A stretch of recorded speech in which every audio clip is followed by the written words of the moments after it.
바이든 미국 대통령과 공화당 소속의 메카시 하원 의장이 부채 한도 협상에 최종 합의했습니다. 부채 한도는 올리는 대신에 정부 지출을 제한하는 게 골자입니다. 미국 정부의 긴축이 시장에는 어떤 변수가 될지 알아보겠습니다. 또 깜짝 실적 발표로 급등한 엔비디아 효과로 국내 반도체 시장에 들썩이고 있는데요. 앞으로 상승세가 이어질지 전망해 보겠습니다. 이인철 참좋은경제연구소장과 함께합니다. 안녕하십니까? 어서 오십시오. 예. 부채 한도 협상 디폴트 우려 이 때문에 증시가 좀 출렁거렸었는데 최종 합의했습니다. 어떻게 됩니까? 내용이요? 그렇습니다. 사실 이 정치인들은 최악은 피하고 보자라는 데는 뭐 여야가 따로 없습니다. 자, 그러다 보니까 일단 8분 능선은 넘었어요. 네. 부채 한도 협상이 지연되면 누가 가장 피해를 볼까요? 바이든 대통령이에요. 예. 정치적 타격이 가장 큽니다. 공화당도 내년 선거 앞두고 건건이 지금 바이든 행정부의 발목을 잡는다라는 비난을 피하기 어렵습니다. 예. 자, 그러다 보니 이번에는 바이든 대통령 그리고 케빈 메카시 하원 의장이 사실은 G7 회담 일정 단축하면서 간 이후로 거의 데일리로 만나고 있거든요. 자, 그러면서 합의한 내용을 좀 보니 다음 대선을 포함한 2024년까지 2년 동안은 부채 한도를 상향해 주겠다. 대신에 조건을 걸었습니다. 내년 2024년 회계연도는 지출을 일단 동결해라. 연방 정부에서 지출을 동결하고 2025년에도 예산을 1%만 증액해라. 라는 내용이 포함이 돼 있어서 사실상 이게 공화당이 요구했던 안을 바이든 대통령이 수용한 셈이에요. 네. 여기다가 추가적으로 막판 쟁점이 됐던 식량 보조 프로그램이라든가 푸드 스탬프는 뭐냐? 이거는 연방 정부의 복지 수혜자들을 좀 확대하려는 정책이었는데 이것도 이제 공화당의 요구 조건 강화해라라는 요구 조건을 받아들였거든요. 자, 그러다 보니까 수세에 밀린 바이든 대통령이 공화당의 안을 전적으로 좀 수용했음에도 불구하고 물론 세부 조건이 완전히 드러나진 않았어요. 과연 이 부채 한도 상한이 얼마나 더 31조 4천억 달러. 근데 이게 얼마나 증액됐는지에 대해서는 구체적인 언급이 없지만 그럼에도 불구하고 내년 중간 선거 앞두고 지출을 대폭 줄여라라는 이제 공화당의 안이 반영이 됐기 때문에 상당 부분 관철이 됐기 때문에 우리가 우려했던 이제 미국이 이제 달러 발권을 못해서 디폴트로 빠지는 그런 이제 위기는 넘어가게 됐습니다. 예, 그런데 어쨌든 의회를 최종 통과해야만 하지 않습니까? 그런데 공화당과 민주당, 양당의 온건파들은 조금 생각이 다른 것 같아요. 어떻게 보십니까? 맞습니다. 이게 8분 능선은 넘었는데 미국의 모든 절차는 하원을 거쳐서 상원 그리고 대통령의 서명을 거쳐야 돼요. 그 행정적인 절차가 있습니다. 이게 남은 거예요. 그런데 이제 이번 합의를 이끌어내는 이제 바이든 대통령과 이제 메카시 의장은 이제 의회 문턱 넘을 것이다. 자신감을 내비치고 있습니다. 하지만 선거 시즌이다 보니까 공화당 내 민주당 내 강경파의 목소리는 늘 있어 왔어요. 일부는. 그건 뭐 우리나라도 마찬가지입니다.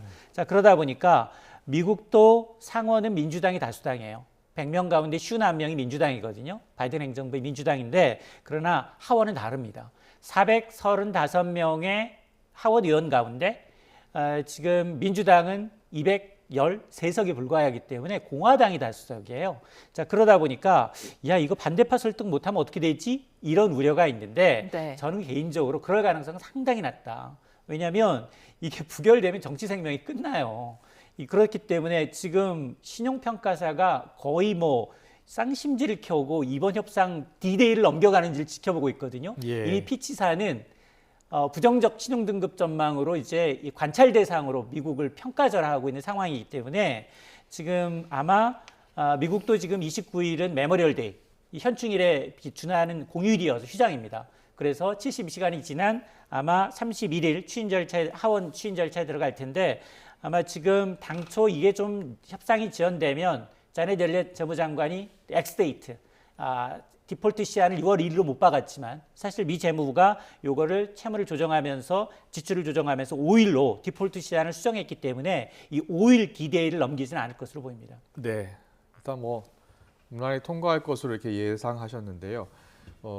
한편에서는 긴축이 좀 길어지면 경기 침체 국면으로 접어들 수 있다. 지금 물론 금리를 잡아야 하는 상황이기도 합니다만 또 경기 침체도 막아야 하는 상황이거든요. 어떻게 맞습니다. 보세요? 맞습니다. 미국의 성장률만을 놓고 보면 미국도 녹록지가 않아요. 지난해 2% 넘게 성장을 했거든요. 2.1%.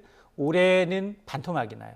1.2%. 예. 그 내년은 더 낮습니다. 내년이 제로 성장이거든요. 0.8%. 근데 단기적으로 좀 보면 이걸 분기별로 좀 나눠서 보면 1분기 성적표가 나쁘지 않아요. 1분기가 당초 예상했던 잠정치보다 높은 1.3%가 나왔고 2분기도 소비는 여전히 견조하다. 오히려 2% 중후반대 예상이 나오고 있어서 자 그렇게 되면 과거에 우려했던 미국 경기 하반기 침체 가능성은 상당히 좀 줄어들었어요. 예. 줄어든 건 맞습니다. 자 그런 상황에서 우리하고 미국의 차이점은 뭐냐? 미국은 수출이 주가 아니에요. 미국은 소비가 전체 경제 70%를 차지합니다. 그런데 지금 소비가 좋은 이유는 일자리가 너무 많아요. 일자리가 완벽 고용 상태이고요. 임금이 늘 오르고 있어요.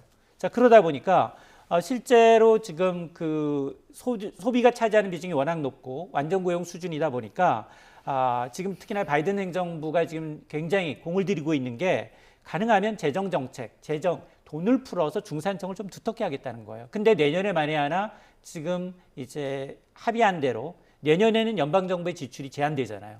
올해 수준으로. 그럼 정부가 경기를 부양하기 위해서 돈을 덜 풀 수도 없고 그렇다고 해서 연준이 금리를 대폭 낮출 수 있는 상황도 아니란 말이에요. 예. 자 그러다 보니 오히려 경기 침체가 올해가 아니라 미국 경기 내년 제로 성장이 예상되는 내년이 더 되지 않겠느냐라는 우려는 남아 있습니다. 예, 고용이 이렇게 좋다면 다음 달 FOMC에서 어떤 결론 내릴지 궁금한데요. 금리 인상할까요? 어떻게 보십니까? 와 이게 하루하루 전망이 좀 바뀌고 있어요. 예.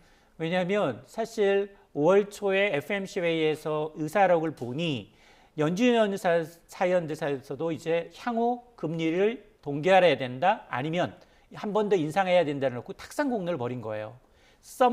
몇몇 일부 위원은 무슨 얘기냐?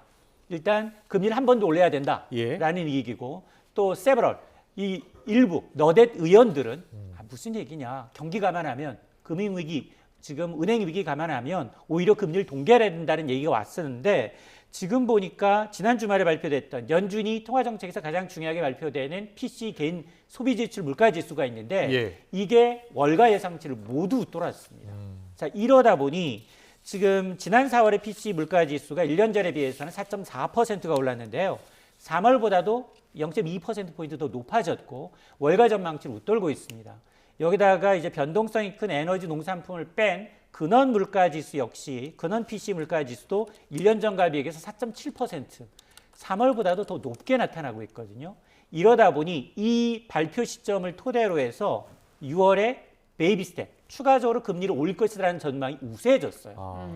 이게 5월 초만 하더라도 연준이 금리 동결 사인을 굉장히 강하게 이제 내비치면서 예. 6월에는 금리 동결될 것이다라는 전망이 90%로 웃돌았거든요. 네. 근데 지금 페드워치를 좀 보게 되면 지금 6월에 베이비 스텝 한 단계 금리 인상될 가능성이 62%, 동결 가능성이 38%입니다.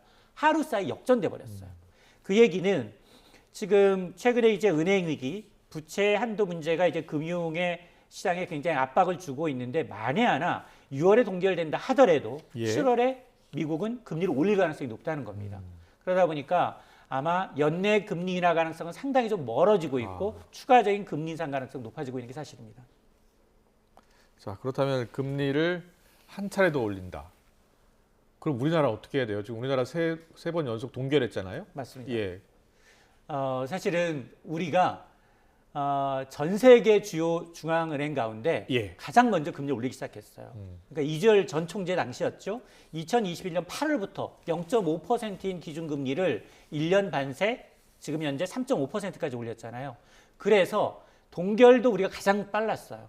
주요국 가운데 2월, 4월, 5월까지 4연속 동결했거든요. 예. 자 그러다 보니까 지금 물가 수준을 보게 되면 통상 이런 금리 인상이라는 게 시차를 두고 반영이 돼요. 한 1년 정도 시차를 두고 물가 경기에 영향을 미칩니다. 그래서 지난달 물가 수준을 보게 되면 우리는 3.7%까지 떨어졌어요.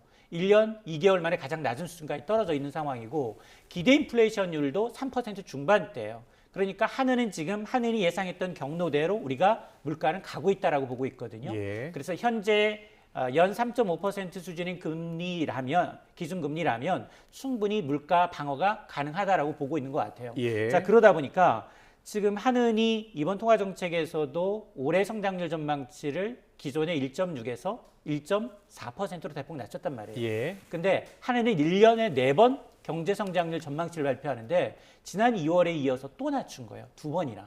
지난 2월만 하더라도 1.7%. 불과 1년 전으로 거슬러 올라가면 올해 성장률 전망치 2.2% 중반이었어요. 그러니까 4번 연속 내린 겁니다. 자, 그러다 보니까 야, 도대체 1.4%라는 수치가 얼마나 안 좋은 거냐를 좀 따져보면 돼요. 우리나라가 잠재 성장률, 물가 상승을 유발하지 않고 최대 낼 수 있는 성적표, 잠재 성장률은 한 2% 수준이라고 하면 우리나라 성장률이 예전에 2%를 믿던 것은 과거 3번밖에 없습니다. IMF 시절, 그리고 글로벌 금융위기 시절, 그리고 코로나 팬데믹 시절, 이때밖에 없거든요. 그러니까 지금 우리는 위기라고 느끼지 않지만 위기 상황에 준하는 성장률로 떨어져 있기 때문에 정부 그리고 한은이 지금 금리를 3연속 동결한 것도 물가보다는 경기 금융 안정에 방점이 찍혔다라고 보고 있는 겁니다. 그렇다면 예. 금리를 올리지 않을 가능성이 높다는 말씀이세요? 상당히 이제 이 미국과의 금리 차 때문에 금리를 올리기에는 굉장히 좀 어려운 상황입니다. 그래서 물론 금리도 중요하고 그리고 이제 물가도 중요하고 그리고 이번 사실은 금통위원 6명 가운데 2명이 신규 새로 들어갔거든요. 한 분은 학자예요. 서울대 경제학과 출신, 한 분은 기재부 출신이에요. 근데 기재부는 정통적으로 물가보다는 굉장히 경기를 중시하거든요. 그럼에도 불구하고 이번 이 총재가 얘기한 건 물가 불안하면 금통위원 6명 전부는 한 번 더 금리 올릴 수 있는 3.75%까지는 다 열어놨다. 만장일치다라고 얘기한 이유는 지금 시장의 기대감이 너무 많이 빨리 반영이 되고 있는 거예요. 시장에서는 금리 인하를 선반영해서 금리가 낮아지고 있거든요. 낮아졌었거든요. 지금 금리가 낮아지고 있다고요? 일단 한은이 금리 3연속 동결한 이후부터는 바뀌었어요. 금리가 오히려 오르고 있습니다. 그런데 그 이전의 시그널은 한은도 그렇고 미국도 그렇고 연내 기준금리를 한 단계가 아니라 2단계 이상 낮출 거로 봤어요. 그런데 지금 보고 있는 물가 수준, 차츰 낮아지는 물가 수준, 그리고 연준이나 그리고 이제 이 이창용 총재의 매팔성 발언을 감안하게 되면 오히려 금리 인하 타이밍이 연내가 아니라 내년으로 미뤄질 수 있다라는 전망 때문에 사실은 지난 금요일을 정점으로 해서 우리 금융시장에서도 금리가 오르고 있습니다. 그러면 이런 금리 전망이 부동산 시장에 어떻게 영향을 미칠지가 궁금한데요. 지금 서울 집값이 계속 떨어지다가 상승 전환을 했거든요. 그렇습니다. 5월에 이제 한국부동산원 통계 기준이에요. 5월 넷째 주 기준 일단 이 서울 아파트 지역의 경우에는 일주일 전에 비해서 0.03% 상승해서 지난해 5월 이후 1년 만에 처음으로 이제 상승 반전을 했어요. 예. 근데 여기엔 여러 가지 이유가 있습니다. 사실 올 초부터 계속해서 정부는 경착륙을 막기 위해서 각종 규제를 다 완화했어요. 일단 강남 상가하고 용산구 빼고 투기적 다 풀었고요. 그다음에 세제, 대출 다 풀었어요. 그리고 이제 특례보금자리론이라고 처음으로 집을 사시는 분들한테는 40년 장기로 4%대 고정금리 대출까지 시행을 하고 있어요. 그러다 예. 보니 이 규제 완화 정책으로 거래가 조금씩 늘다 보니까 최근 강남 지역을 중심으로 해서 호가가 조금 상승을 한 건 맞아요. 근데 거래량을 보게 되면 지난달 거래량은 서울의 경우는 한 3천 건 수준, 평소 거래량의 절반 이하거든요. 네. 그러니까 아직은 전반적으로 이걸 서울 지역, 물론 뭐 전체 이제 부동산 시장의 바로미터이긴 하지만 서울 아파트 가격이 상승세로 반전했다고 전반적인 반등세냐라고 얘기하기엔 아직 이르다라는 겁니다. 왜냐하면 여전히 전셋값 떨어지면서 역전세는 이어지고 있고요. 금리 앞서 말씀드렸습니다만 금리 전망 불투명해요. 계속 내릴 거다라고 지금 장담 못하는 이유가 물가가 계속해서 한해의 관리 목표치 2% 수준으로 내려오기 전까지는 절대 안 내리겠다라는 시그널을 강력하게 주고 있기 때문에 예. 금리 전망 불투명합니다. 그리고 또 하나는 실질 소득 대비 집값이 빠졌지만 여전히 높다라는 인식이 커요. 근데 이제 최근에 들어서 왜 이러면 집값이 서울 일부 지역으로서 오르고 있느냐? 1030 세대들이 과거 집값 오르던 트라우마 때문에 지금 아니면 집값 집 못 사는 거 아니야? 네. 이런 우려가 있어요. 그런 지역을 중심으로 해서 오르고 있거든요. 그래서 아마 여전히 아직은 양극화로 지방에는 미분양이 쌓이고 있습니다. 자, 그런 걸 감안하게 되면 전반적으로 서울 집값이 반등했다라는 것을 큰 의미로 부여하기 좀 어렵습니다. 그렇군요. 네. 좀 더 지켜봐야 될 것 같고요. 반도체 이야기 좀 해보겠습니다. 앞서 이 반도체 같은 경우에 미중 갈등이 심하잖아요. 우리나라가 지금 중국에도 수출을 해야 되는 상황이고 미국에도 수출해야 되는 상황인데 미중 갈등이 심하다 보니까 난처한 상황이 됐어요. 맞습니다. 필라델피아 반도체 지수 그리고 이제 삼성전자, SK하이닉스 투자하셨던 분들은 연중 최고에서 기뻐하고 있는데 네. 정작 이제 미래의 먹거리라고 할 수 있잖아요.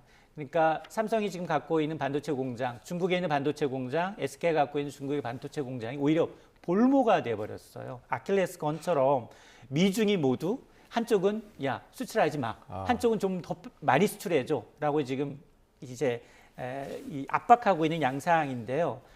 삼성은 중국에서 이제 두 가지 우리나라가 잘하는 거는 D램하고 낸드 플래시예요. 네. D램은 주로 PC라든가 서버에 들어가고요. 낸드 플래시는 주로 스마트폰 위주로 들어가거든요.